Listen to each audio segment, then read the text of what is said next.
Very good evening friends. एक interesting case देखते हैं और एक रेमेडी समझते हैं, ठीक है। तो ये केस है 31-32 ईयर ओल्ड फीमेल का, जिसको हेयर फॉलिंग का प्रॉब्लम है, मेंसेस इरेगुलर है, उसको पाइल्स का प्रॉब्लम है, उसको नींद अच्छे से नहीं आती है, ठीक है। मल्टीपल प्रॉब्लम्स, बैक पेन है, ल्यूकोरिया का प्रॉब्लम है ना। तो ये सारी प्रॉब्लम्स उसके साथ चल रही है। तो अपने हस्बैंड के साथ वो आती है और उसने बताया कि सबसे ज़्यादा डॉक्टर साहब वीकनेस लग रही है और भूख भी नहीं लग रही साथ में, ठीक है। तो ये जो लेडी है, ये लेडी हस्बैंड छोटा मोटा जॉब करता है, और ये जो लेडी है एक सुपरमार्केट में काम करती है। तो हस्बैंड जॉब करता था बट उसका किसी वजह से अभी जॉब नहीं है, ठीक है। और ये अपने गांव से कहीं बाहर बाहर रहते हैं, सिटी में रहते हैं, हस्बैंड वाइफ दोनों, और बच्चे अपनी मदर इन लॉ के साथ, mother in law father in law इसके गांव में हैं, ठीक है। तो अभी सबसे पहले हमने पूछा कि बोलो आपको क्या तकलीफ़ हो रही। तो बोला, उस पेशेंट ने बोला सबसे ज़्यादा ना मेरे को तकलीफ़ है, कमज़ोरी बहुत ज़्यादा लग रही है और कुछ खाने पीने का मन नहीं करता, भूख ही नहीं लगती है, इसीलिए खाने का मन नहीं हो रहा। तो फिर मैंने पूछा ये कब से है। बोला कि ये करीब 6 महीने से हो गया है। तो मैंने पूछा कि आपने कुछ इसके लिए लिया, आपने कोई दवाई ली। तो पेशेंट ने बोला हाँ दवाइयाँ ली हैं बट उससे कोई इफ़ेक्ट नहीं आ रहा है, प्रॉपर इफ़ेक्ट नहीं आ रहा है। इवन मैंने इंजेक्शन भी लिया, ठीक है, वीकनेस का इंजेक्शन लिया और एपिटाइट बढ़ाने के लिए मैंने कुछ विटामिन भी लिए, बट इससे कोई इफ़ेक्ट नहीं हो रहा है। तो हस्बैंड ने यहाँ पर ऐड किया कि डॉक्टर साहब ये थोड़ा सा लापरवाह है, टीवी देखते देखते खाती है, इवन खाना भी भूल जाती है, टीवी में एब्जॉर्ब रहती है, और ये अपना ब्रेकफास्ट भी बराबर से नहीं करती है। तो इसका ये मतलब है कि खाने पीने में उसका इतना अच्छे से ध्यान नहीं रहता है। और इसको जब भी मैंने देखा है पूरे टाइम पे इसको 6 महीने से थकी थकी रहती है पूरे टाइम। अभी मैंने पूछा कि सबसे ज़्यादा आपको क्या चिंता आ रहा है, सबसे ज़्यादा क्या टेंशन दे रहा है। पेशेंट ने बोला कि नहीं ऐसा कोई टेंशन नहीं है। तो अब हस्बैंड ने फिर से बोला कि डॉक्टर साहब ये ना अपने जॉब से आती है और बस लुढ़क जाती है और हमेशा बोलती है कि मैं थकी हूँ, मैं बहुत ज़्यादा थक गई हूँ, ठीक है, मुझसे कुछ काम नहीं हुआ जा रहा है। तो फिर मैंने पूछा कि आपको कोई स्ट्रेस आपके जहाँ आप काम करती हैं शॉपिंग मॉल में, तो आपको कोई प्रॉब्लम है वहाँ पर। तो बोला नहीं ऐसा कोई ऐसा प्रॉब्लम नहीं है, हाँ छोटा मोटा इधर उधर मैनेजर के साथ हो जाता है बट वो कुछ इम्पैक्ट नहीं करता मुझे। तो फिर मैंने कहा कि आप सुपरमार्केट तो कितने घंटे का काम है। तो बोलती करीब 10 घंटे का काम होता है, 8 से 10 घंटे का, 8 से 9 घंटे का काम होता है। तो फिर मैंने कहा कि आप दोनों चीज़ें कैसे मैनेज कर लेती हो, घर भी और बच्चों का भी घर का भी और सुपरमार्केट भी। तो बोलती है कि मैनेज तो होता है लेकिन बहुत ज़्यादा थकावट आ जाती है, इतना सारा काम कर करके थकावट आ जाती है। इवन इवन प्रॉब्लम तो यही है ना कि मुझे सुपरमार्केट में भी जाना पड़ता है, तो एग्जॉस्शन तो होता ही है, इतना सारा वर्कलोड हो जाता है तो रेस्ट नहीं मिलता। तो फिर मैंने कहा कि आपको रिजाइन दे देना चाहिए, छोड़ देना चाहिए। छोड़ क्यों नहीं देती हो आप, क्या ज़रूरत है इतना काम करने की। तो फिर पेशेंट ने बोला तो ये देखो आपको ना एक डिस्कम्फर्ट जोन आपको पैदा करना है। तो पेशेंट का एक्चुअल कंसर्न निकल के आता है और उसकी पर्सनैलिटी समझती है कि वो पेशेंट किस तरीके का है और वो इतना काम क्यों कर रहा है। तो इस पेशेंट ने बताया कि अभी हस्बैंड काम नहीं कर रहे हैं, उनका जॉब नहीं है, तो मुझे तो करना पड़ेगा ना, फाइनेंशियल इशू आ जाएगा। तो फिर मैंने कहा अभी अभी और कोई स्ट्रेस आपके पास। तो बोला कि हाँ यही स्ट्रेस है कि मैं इधर काम पर बिजी रहती हूँ, उधर बच्चे हैं, बच्चों पर ध्यान नहीं दे पाते हैं, और फाइनेंशियल इशू भी है, तो मुझे तो करना ही पड़ता है, हस्बैंड नॉन वर्किंग है तो मुझे ही देखना पड़ता है। अभी फिर से उसके हस्बैंड ने ऐड किया कि ये पूरी दवाई भी बराबर से नहीं लेती है, इवन दवाइयाँ एक्सपायर हो जाती हैं, ढंग से खाती पीती भी नहीं है, और इसका यही यही चलता रहता है। और मेंसेस का इरेगुलरिटीज़ तो उसने पेशेंट ने बताया ही है, ठीक है। तो मैंने कहा अभी और क्या टेंशन चल रहा है, सबसे बड़ा टेंशन और कुछ।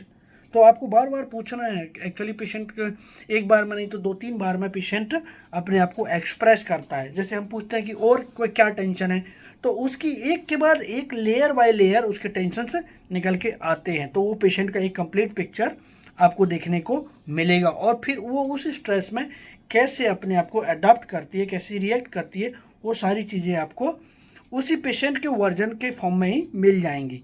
तो अभी मैंने पूछा सबसे ज़्यादा क्या बॉदर कर रहा है अभी, तो बोलती है पेशेंट की इतनी ज़्यादा कमज़ोरी लगती है कि मैं खाना नहीं बना पा रही हूँ, खड़े नहीं हो पा रही हूँ, मेरे इतने पैरों में कमज़ोरी लगती है, इवन खाना भी नहीं खाया जाता है ना। और अभी फिर से उसके हस्बैंड ने ऐड किया कि इसको ना बस नींद आती रहती है और सोती रहती है। ठीक है, तो फिर अभी मैंने पूछा कि आपके दिमाग में क्या चल रहा है। ठीक है,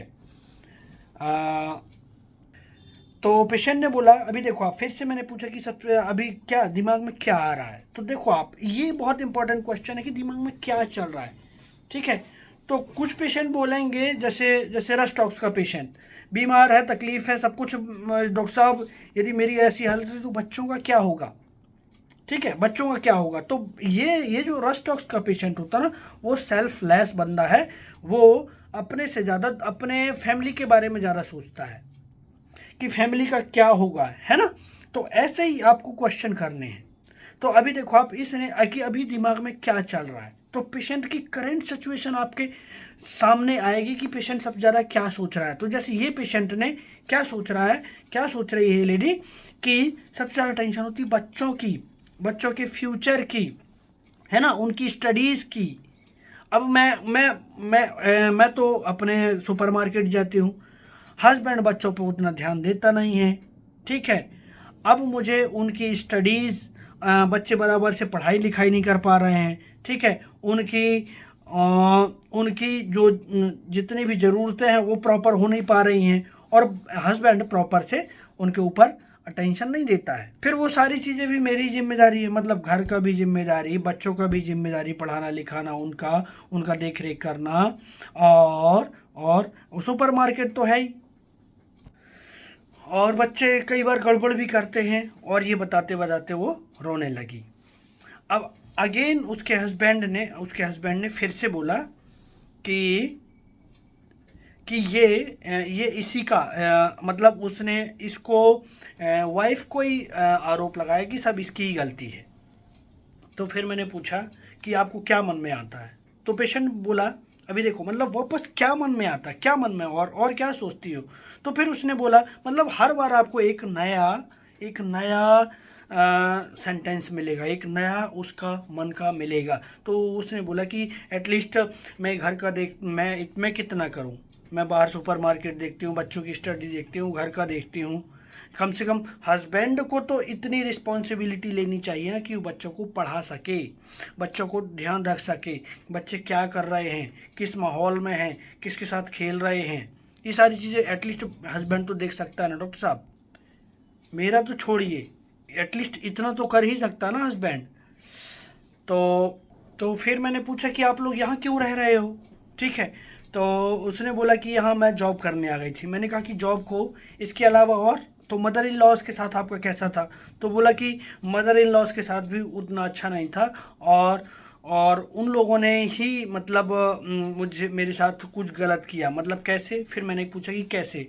तो पेशेंट ने बोला कि जब छोटे छोटे बच्चे थे तब वो मदर इन लॉ वो बहुत चिड़चिड़ करती थी, मतलब बहुत तरीके की बातें करती थी कि तुम कुछ करती नहीं हो। ठीक है,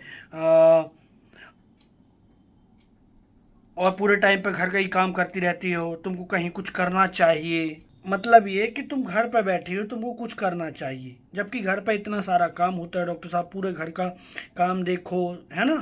तो इवन मैं जॉब नहीं भी कर रही हूँ तो भी इतना सारा काम मैं तो घर करती हूँ, लेकिन मदर इन लॉ को वो काम दिखाई नहीं देता था, उसको ये दिखाई देता था कि मैं घर पर बैठी हूँ। ठीक है, और उसको कोई फ़र्क नहीं पड़ता था कि तुम काम कर रही हो या नहीं कर रही हो, उसको ये फ़र्क पड़ता था कि तुम जॉब नहीं कर रही हो कहीं।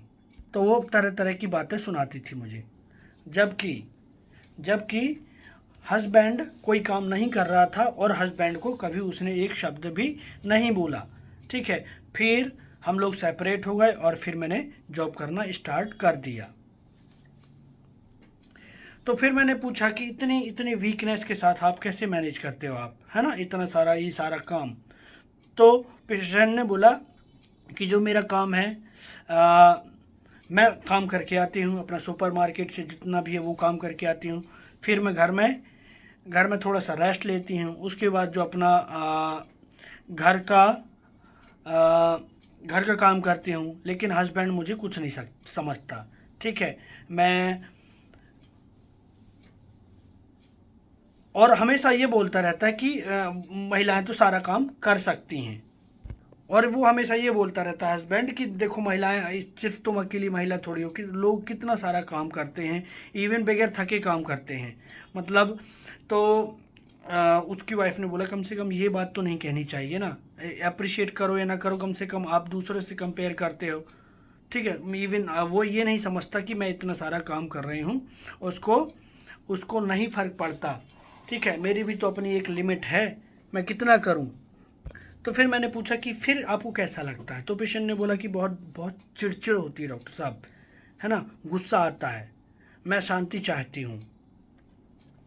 तो फिर मैंने पूछा कि आपका हस्बैंड के साथ कैसा रिलेशन है, तो आप समझिए कि जब ये सारी बातें हैं तो हस्बैंड के साथ फिर रिलेशनशिप कैसा रहेगा, मतलब फिजिकल रिलेशनशिप, इमोशनल रिलेशनशिप कैसा रहेगा, तो है ना।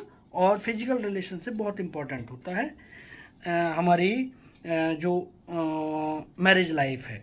ठीक है, तो अभी देखो आप इसमें, तो पेशेंट ने बोला कि ठीक है। तो कई बार आप जैसे पेशेंट ने बोला ठीक है, तो आप ये ठीक है पे मत रुक जाना। यदि कई बार देखो आप हस्बैंड वाइफ दोनों बैठे हुए हैं, आप जैसे पेशेंट, ये हमारा क्लिनिकल एक्सपीरियंस है, कई बार जब हस्बैंड वाइफ दोनों आते हैं तो आपको सडनली पेशेंट के हस्बैंड को बाहर नहीं भेजना है। ठीक है, being a mail doctor, patient के हस्बैंड को इमीडिएटली आपको बाहर नहीं करना कि मैं अकेले में बात करूंगा। ठीक है, फिर वो आप एक रेपो तैयार करिए, कुछ देर क्वेश्चन करिए, आंसरिंग करिए, छोटी मोटी बातें करिए, उसके बाद फिर आप बोल सकते हैं। ठीक है, तो जैसे मैंने इसके साथ अभी मैंने बोला कि आप हस्बैंड को बाहर बाहर जाए, क्योंकि इसने बोला ठीक ठीक है ना। तो फिर अभी आप फिर से मैंने क्वेश्चन किया, आप क्लियरली बताओ हस्बैंड के साथ कैसा है, सेक्सुअल रिलेशनशिप कैसा है आपका। ठीक है, तो पेशेंट ने फिर से बोला इतना बुरा नहीं है, बट मैं मेरे पास उतनी ताकत ही नहीं रहती, मैं थकी रहती हूँ, तो उतना नहीं होता। तो फिर मैंने पूछा कि फिर हस्बैंड तो घर पे ही पड़ा रहता है इसका मतलब, तो फिर मैंने डायरेक्ट क्वेश्चन किया कि हस्बैंड फोर्स करता है क्या आपको, तो पेशेंट ने बोला हाँ कभी कभी फोर्स करता है, बट मेरे अंदर उतनी ज़्यादा फीलिंग नहीं है। ठीक है, और ये फीलिंग काफ़ी टाइम से बहुत ज़्यादा रिड्यूस हो गई हैं, तो मुझे वो करना अच्छा नहीं लगता है। ये था केस। तो इस केस को समझते हैं, केस थोड़ा सा लंबा है, बट बहुत इंटरेस्टिंग है केस, कि ये बहुत कॉमन सिनेरियो आपको कई बार देखने को मिल सकता है ना। तो मेरे पास एक केस और था जहाँ पे सेम सिनेरियो था, but remedy was something different. तो पेशेंट का एडाप्टेशन, रिएक्शन, ये सारी चीज़ें बहुत इंपॉर्टेंट रहती हैं, और फाइनली पेशेंट कहाँ पे लैंड अप होता है। ठीक है, तो ये इम्पॉर्टेंट है। तो देखो आप इस केस को समझते हैं, सबसे इम्पॉर्टेंट है आपको सीधा सीधा समझा होगा पेशेंट में, कि बताने की ज़रूरत नहीं है, ये लेडी सबके लिए कर रही है, घर का भी कर रही है, बाहर का भी कर रही है, बच्चों का भी कर रही है, तो ये रिस्पॉन्सिबिलिटी लेने वाली लेडी है। तो रिस्पॉन्सिबिलिटी टेकिंग टू सीरियसली, ये रूब्रिक है हमारे पास, रिस्पॉन्सिबिलिटी टेकिंग टू सीरियसली, मतलब वो घर की बाहर की सबकी जिम्मेदारी वो निभाती है। मतलब जहाँ अपना, यदि वो वहाँ पर काम कर रही है तो वहाँ की होकर काम करती है, घर आती है तो घर पे थोड़ा रेस्ट लेके बच्चों का, घर का, सबका काम करती है, और टाइम निकाल करके बच्चों की स्टडी पे भी वो ध्यान देती है। So this is absolutely rubric, responsibility taking to seriously. और अभी देखो जैसे सेंसिटिव टू मोरल इंप्रेशन है, मदर इन लॉ के इतना कुछ करने के बावजूद भी उसने ऐसा कोई, उसके लिए कोई ऐसा ग्रजेस नहीं है, तो ये सेंसिटिव वाली ये सेंसिटिव रेमेडी है, ठीक है, सेंसिटिव टू मोरल इंप्रेशन की। और इसको ना सेक्सुअल एवर्जन है, अभी इसको सेक्स में इंटरेस्ट ख़त्म हो गया है, ठीक है। और मैंने एक बात और पूछी थी, तो अभी देखो ध्यान में आएगा आपको कि आपको और मन में क्या, मतलब क्या क्या फील आता है, ठीक है। तो वही मैंने बताया कि आप हर बार आप एक क्वेश्चन करेंगे तो एक आंसर मिलेगा। तो इस लेडी ने क्या बोला था लास्ट में कि डॉक्टर साहब क्या करें, महिलाओं को तो सफ़र करना ही पड़ता है, मतलब महिलाओं की ज़िंदगी ही होती है ऐसी कि यदि वो मायके में रहेंगी तो उनके साथ ऐसा रहेगा कि मतलब एक लड़का है, मतलब एक बॉय है और एक गर्ल है, तो ब्रदर सिस्टर हैं, तो मतलब लड़कियों को तो ये चूल्हा चक्की का काम करना ही पड़ता है। उसके बाद शादी हुई तो फिर उसके बाद चूल्हा चक्की यहाँ पे भी घर की और सबकी ये सब सुनना पड़ता है, मतलब ये तो चला आ रहा डॉक्टर साहब, क्या कर सकते हैं, है ना। महिलाओं के साथ तो ये बीतती ही है। तो हमारे पास एक बहुत बढ़िया रूब्रिक है इसके लिए। ये रूब्रिक है delusion suffering woman through the ages conscious of. Delusion suffering woman through the ages conscious of, मतलब इस रूब्रिक का मतलब ये है कि जो वुमन्स किस बात के लिए कॉन्शियस है, किस बात की उसको अवेयरनेस है कि उनको उन हर एक जो स्टेप्स हैं, उनके एजेस के जो स्टेप्स हैं, मतलब चाइल्डहुड हुआ, फिर उसका बाद मतलब टीनेजर्स हुआ, उसके बाद शादी हो गई, शादी के बाद ससुराल आ गए, ठीक है। तो ये जो different different stages of age हैं, उनमें उनको ये सफरिंग तो भोगनी ही पड़ती है, समझा। इसके लिए वो अवेयर हैं। जैसे इस लेडी ने बोला था कि ये महिलाओं के साथ तो ऐसा होता ही है, क्या कर सकते हैं, है ना। सो this is very interesting rubric, और उसमें 2 ही रेमेडी हैं। तो ये रेमेडी है, अभी बोलता हूँ, एस्टीरिया रूबेंस, ठीक है। तो जिसमें disgusting sex, aversion to sex तो है ही है, और डिस्गस्टिंग सेक्स तक जाती है, और ये एलमेंट फ्रॉम एब्यूज्ड बीइंग सेक्सुअली, ठीक है। तो सेक्सुअली मतलब इस यहाँ से आता है वुमन सफरिंग, ठीक है, मतलब एक सेक्स है वो एब्यूज हो रहा है, ठीक है। तो यहाँ पे जैसे ये लेडी एब्यूज हो रही है, ठीक है। एक और बढ़िया रूब्रिक है, वो क्या, उसको ऐसा लगता है कि वो चिल्ड्रंस को, मतलब अपने बच्चों को निगलेक्ट कर रही है, ठीक है, मतलब उसका अभी जो सिचुएशन चल रहा है उसकी वजह से उसके बच्चे निगलेक्ट हो रहे हैं, ठीक है। तो निगलेक्टिंग चिल्ड्रंस एक रूब्रिक है, वो भी स्टीरिया रूब्रिक्स कवर करता है। तो अपनी रिस्पॉन्सिबिलिटी के चलते वो अपने मतलब रिस्पॉन्सिबिलिटी इतना लेती है कि उसको बाहर तक जाना पड़ता है, और बाहर जाने के बाद उसके अंदर का स्पेशली बच्चे नेग्लेक्ट होते हैं और बच्चों के बारे में उसको चिंता होती है। So remedy was given Asterias rubens. तो एस्टीरिया रूबेंस में रिस्पॉन्सिबिलिटी वाली रेमेडी है, बहुत ज़्यादा रिस्पॉन्सिबिलिटी लेती है अपनी फैमिली। तो इसमें बहुत बहुत इंटरेस्टिंग रूब्रिक और भी है, देखो आप, जैसे डिल्यूजन इमेजिनेशन स्ट्रेंजर्स एमंगेस्ट, ठीक है, मतलब वो अपने आप को स्ट्रेंजर्स, ठीक है, अपने आप को ना स्ट्रेंजर्स से घिरा हुआ फील करती है। अभी देखो जैसे हस्बैंड का वाइफ के लिए क्या होना चाहिए, तो मतलब एक अजनबी, जैसे तुम्हारे लिए तुमसे मुझे कोई लेना देना ही नहीं है, जैसे ये इसका हस्बैंड कर रहा था, ठीक है। तो वो हस्बैंड और उधर उसकी मदर इन लॉ, तो फिर उसको वो अकेली, जो ओल्ड रिपर्टरीज है उसमें सिंगल रेमेडी है एस्टीरिया रूबेंस, है ना। अभी देखो आप, और delusion imagination strangers control of under, और वही स्ट्रेंजर्स उसको कंट्रोल में करके रखा हुआ है, ठीक है। मतलब ऐसे लोगों के, तो इसकी फैमिली में इसके लोग ही स्ट्रेंजर्स हो जाते हैं और उनसे ही अपने आप को घिरा हुआ फील करती है, और वही लोग उसको कंट्रोल करते हैं, उसको ऐसा फील होता है, ठीक है। तो जब इतना ज़्यादा हो जाता है ना, तो फिर हस्बैंड के लिए इसका डिस्गस्ट पैदा होता है। तो डिस्गस्टिंग सेक्स एंड केसेस एक बहुत इंटरेस्टिंग रूब्रिक है। Disgust sex and cases, despair sexual craving from. ऐसे करते करते करते अब वुमेन्स को हस्बैंड से कोई मतलब ही नहीं रह जाता, इसीलिए फिर वो डिस्पेयर हो जाती है, और इवन उससे जो फिजिकल रिलेशन भी बनाना जो नेचुरल फिनोमिना था उससे भी वो बहुत दूर हो जाती है, फिर मतलब ही ख़त्म हो जाता है ना। तो डिस्पेयर हो जाती है वो, सेक्सुअल क्रेविंग फ्रॉम। बट ये एक टाइम पे एंजाइटी कंसाइंस की रिमेडी है। एंजाइटी कंसाइंस है, सेंसिटिव टू मोरल इंप्रेशन है, बट ये यहाँ से शुरू होती है, इसलिए वो करती है, रिस्पॉन्सिबिलिटी निभाती जाती है। एक और रूब्रिक है, डीड्स डिजायर टू परफॉर्म। तो इस रूब्रिक का मतलब ये है कि जो जो जो काम धंधा है इसके हिस्से का है, वो जैसे वो उसको करना है, ठीक है, उसको उसको इम्प्लीमेंट करना है, और जो उसके यूज़फुल है और उसकी फैमिली के लिए बहुत काम का है, इसीलिए deed desire to perform useful. ये रूब्रिक है हमारे पास। एक बहुत इंपॉर्टेंट रूब्रिक है इसमें, ambition element from aggravation excessive.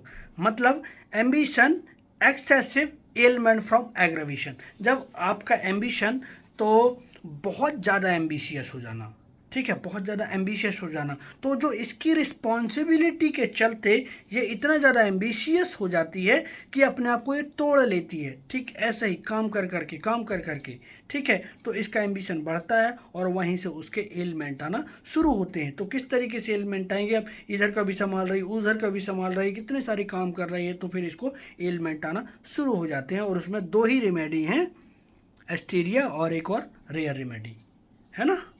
Even ये लेडी अभी देखो आप, सेक्सुअल इतना इतना इतना डिस्गस्ट में जाती है, डिस्गस्ट सेक्स एंड केसेस के बाद, कि इवन वो हंसी मजाक जो सेक्सुअल जोक्स होते हैं ना, उससे भी उसको एवर्जन हो जाता है। तो एक जस्टिंग एवर्जन सेक्सुअल जोक्स रेमेडी है एस्टीरिया सिंगल। तो इस लेवल तक जाती है कि उसको जोक्स भी पसंद नहीं है। तो कई बार आपको CPS ये रेमेडी कंफ्यूज कर सकती है, जैसे इसमें ना weeping, tearful mood, telling while her sickness when, है ना। तो इसमें भी उसको रोना, बताते बताते उसको रोना आ जाएगा। वीपिंग इजीली, उसका भी उस रूब्रिक में भी है ना। तो इसमें थॉट परसिस्टेंट, इवन एक टाइम पे उसको थॉट परसिस्टेंट सेक्सुअल, ठीक है, रहता है, लेकिन वो फिर डिस्गस्ट तक जाती है क्योंकि उसका हस्बैंड उसके साथ होता नहीं है, ठीक है। Talking indispose to talk and desire to be silent and taciturn, जैसे उसने बोला मुझे शांति चाहिए, ठीक है। तो ये मतलब बातचीत करना एकदम उसका बंद हो जाता है और फिर वो शांत होना चाहती है, उसको लगता है कि कोई बात ना करे और मैं शांति से अपनी ज़िंदगी जीऊँ, ठीक है। फिर उसकी वजह से उसको सैडनेस आती है, ग्लूमी, मोरोज, सल्की, इल ह्यूमर्ड, फिर वो गलत तरीके से बिहेव भी करती है। इवन ना उसको फिर झगड़ा भी करना आता है, तो हस्बैंड से एक लेवल पे आके झगड़ा भी करेगी, ठीक है। तो बहुत सारे फैसेट्स मिल सकते हैं, बहुत बड़ी रेमेडी नहीं है, बट बहुत यूज़फुल रेमेडी है आज के टाइम पर। अगेन एक रूब्रिक है, इम्पेशेंस हाउस इन, ठीक है, इम्पेशेंस हाउस इन। तो इसको रिस्पॉन्सिबिलिटी लेने के चक्कर में ना ये इतना, मतलब फिर ये भी देखना है, वो भी देखना है, वो भी देखना है, तो इसमें बहुत मेन कोर होता है उसका रिस्पॉन्सिबिलिटी टेकिंग टू सीरियसली। वही उसको इम्पेशेंस हाउस इन की ये सब करके निपटा के मुझे बाहर जाना है, ठीक है। तो इम्पेशेंस हाउस इन, ठीक है, ये रूब्रिक भी इस रेमेडी के अंदर आता है और सिंगल रेमेडी है ओल्ड रिपर्टरीज में। So this is little about Asterias rubens. So आपको अच्छा लगा होगा, आई होप। अब जो लोग जुड़ना चाहते हैं होम्योपैथी से और माइंड मेथड सीखना चाहते हैं, न्यू रेमेडीज सीखना चाहते हैं, तो they can contact me with cases, ठीक है। तो they can join our class. Thank you, thanks for watching.